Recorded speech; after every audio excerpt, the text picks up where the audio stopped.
welcome. Welcome to another NAB. Thank you very much for everyone taking the time to attend this press conference. My name is Mo Goyle. I'm the Director of Product Marketing for EVERTZ. Rachel Poole is our Coordinator of Marketing. She's been giving away the little card with the actual QRD that has all the press release information as well as images at a link on there, as well as a screen cleaner for your cell phones, iPads, and whatnot.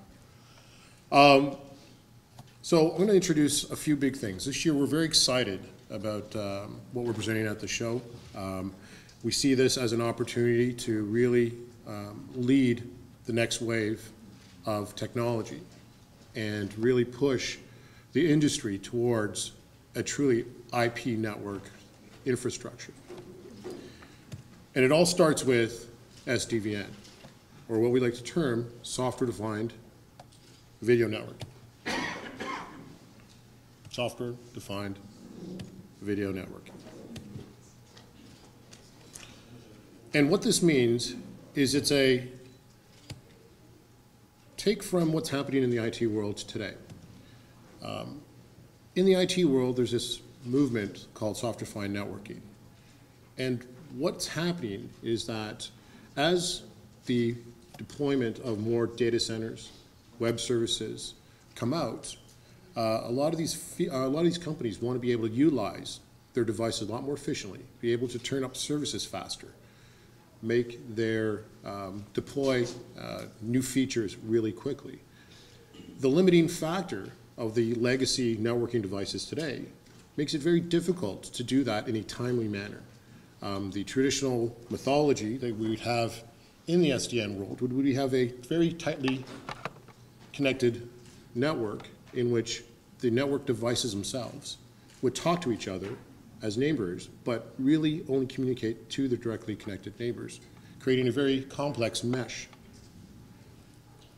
SDN is really the separation of the control plane and the forwarding plane within these networking devices to give us the ability to now have just the muscle or the forwarding planes reside on the devices themselves and have a top layer, software layer, that acts as the orchestration, that optimizes the path that we can take. It's very similar to the concept of walking in New York City, trying to find your way down. So if you're sitting at Times Square and you want to make your way north to Central Park, you leave your hotel, you can ask a person, ask the concierge, ask the doorman, where do I go? He gives you one direction. You start walking, ask someone else, and you start working your way from point A to point B by asking questions, taking a turn, going left, whatever. And then you determine that path as being the one that you'll now take to get you from Times Square and Central Park. SDN is like having a GPS or Google Maps. Basically, you say where you want to go, where you're starting, and it gives you the best path to take. Whether you're driving, whether you're walking, it allows you to say, it determines, well, traffic conditions, road closures, and whatnot, and gives you the best way to get you from point A to point B. And that's really what SDN is.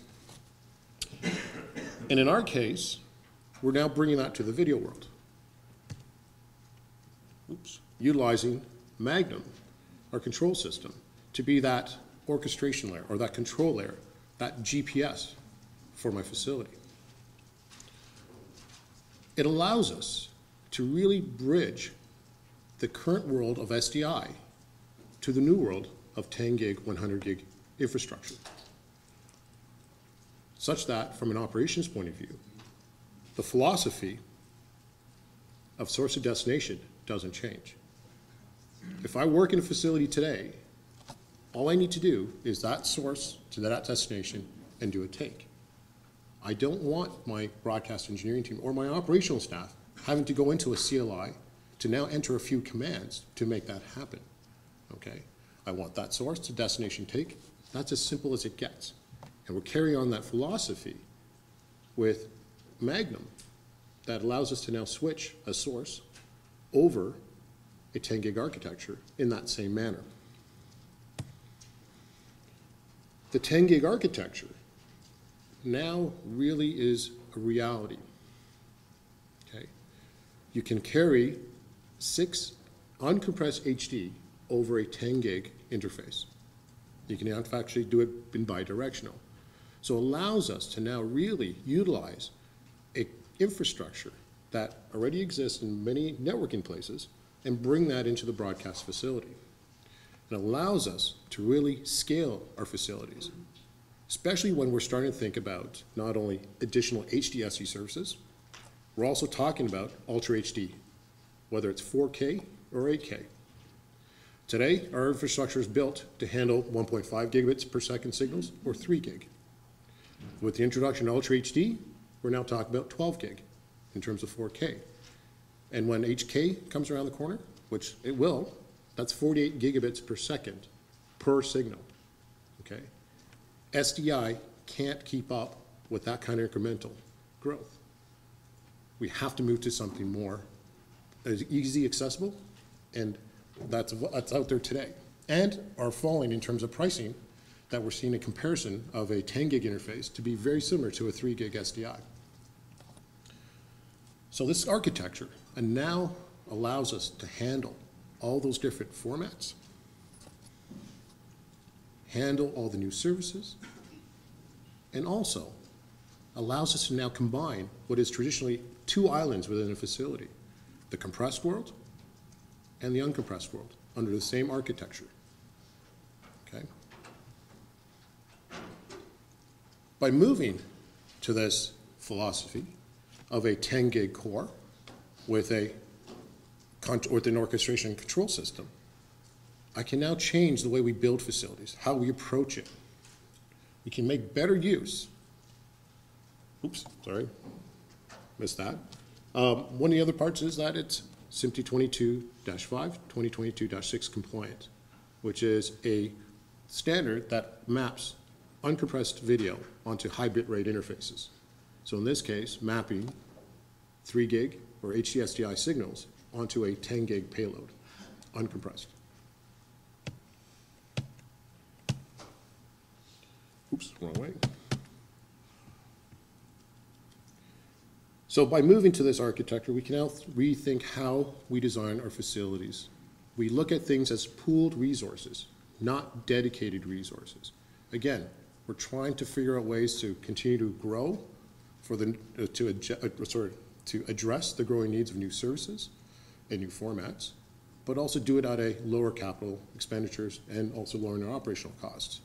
So we want to be able to now look at these services or functions within our facility and make them pools so we can connect them very quickly and deploy services faster. So when we look at the architectural overview, at that middle, that 10 gig, 100 gig core becomes our private cloud. And all the services I have within my facility are those that connect into that core, such as our format translation, our gateway services, production services, storage, transcoding, monitoring, layout services. This is the facility today. This is where the system goes to. At the core, a large 10 gig, 100 gig packet switch. Coming in are all my different services. Again, my production, my infrastructure, my multi-viewing, all these tying into that 10 gig core and creating a pooled resource that I can reutilize within my facility. So for example, today I build a production control room. Let's say I build 4 production control rooms. I take my core router, I feed multi-viewers. These multi-viewers are dedicated to each of the different LCDs that are in each of the control rooms themselves. Those control rooms are utilized maybe a few hours of the day, which means for the other time, those multi-viewer resources are sitting unused. With this architecture, I can now have a pool of multi-viewers and use them when I need to use them. Okay, I'm getting more efficient use of the physical equipment that I have. So one of the things that we're introducing at this show is our large size packet router. Okay. In 40RU, we're now delivering a 2304 10 gig port or 10 gigabit port packet switch. 46 terabytes of switching capacity, one of the largest in the world today. The equivalent SDI router in the same RU today is 1152 squared 3 gig router. This, in the same 40 RU, allows me to deliver 13,800 HDSDI signals in and out of the same fabric.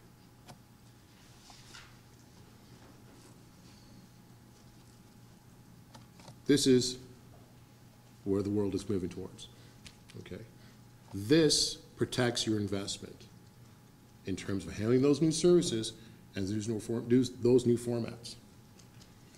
When customers look at this, they now see where everyone's going, and they see the value of this.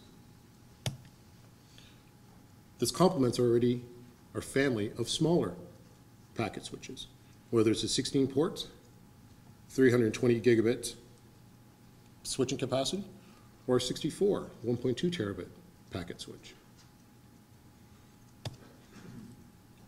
We offer now a series of video gateways. How do I bridge that SDI world to the 10 gig world? Offering various types of gateway cards. So our IPG platform is a SDI gateway to a 10 gig interface. We also provide a J2K encoded gateway. Complements our ASI. A 10 gig encoder transcoder, allowing us to now take multiple 3 gig signals and encoding it. Our AVR main screen, delivering not only to your main linear path, but also delivering your multi-screen formats. A 10 gig multiviewer allows us to now connect 10 gig interfacing into a multiviewer and then output it as IP to deliver it to anywhere in my facility. Again, creating those pooled resources. Gateway cards to take it from IP to HDMI. Dreamcatcher, our production playout, 10 gig in, 10 gig out. Up-down cross conversion.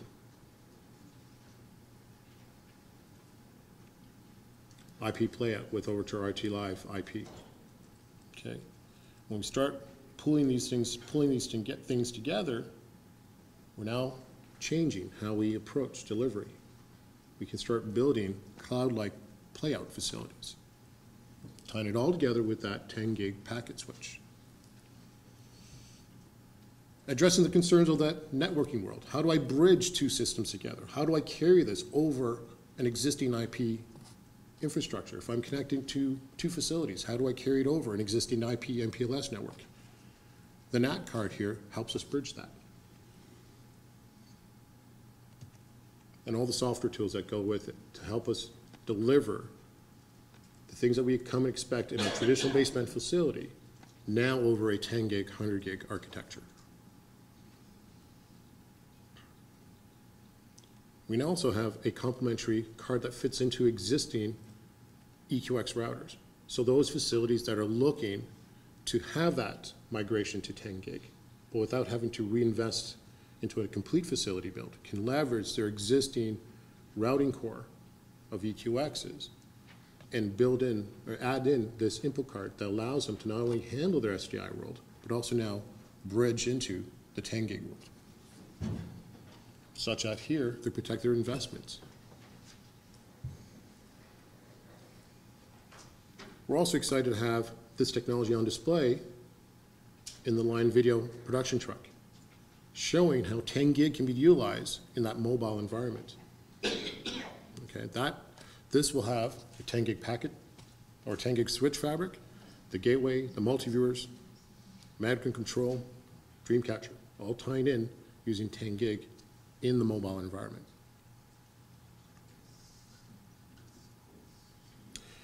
Ultra HD is also going to be a big topic this year. A little buzz last year, a lot more interest this year. And again, highlighting our portfolio to handle Ultra HD. Again, we talked about 10 gig as being one of those architectural changes. These are just other pieces to help you get you handling Ultra HD. A 4K option on our test signal generator. The ability to now generate 4K test signals to help you time those links between facilities. Our existing routing core, that is SDI, but now also applying that to our 10 gig architecture. Our utility audio video processing card, frame synchronization, audio embedder, de-embedder, up converter, down converter, the Swiss Army module for everything you need to do for Ultra HD.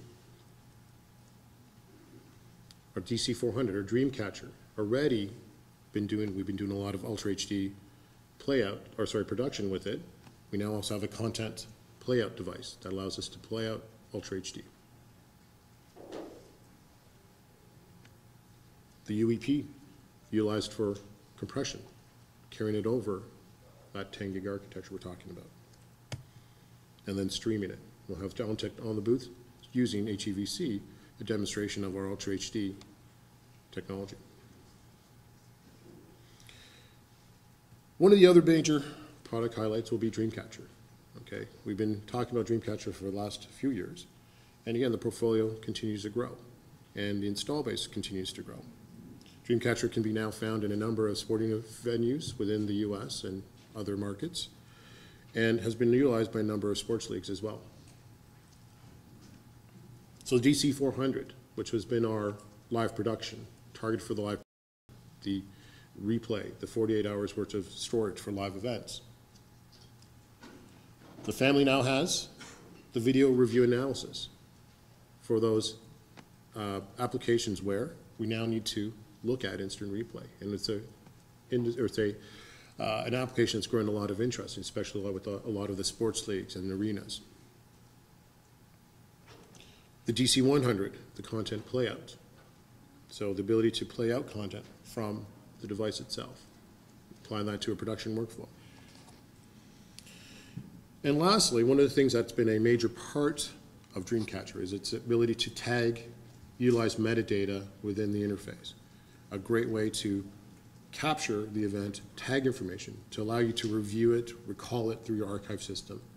This extends on that, giving other operators the ability to log it, to tag information, and then use that within the entire Dreamcatcher architecture to search and deliver clips in a timely manner.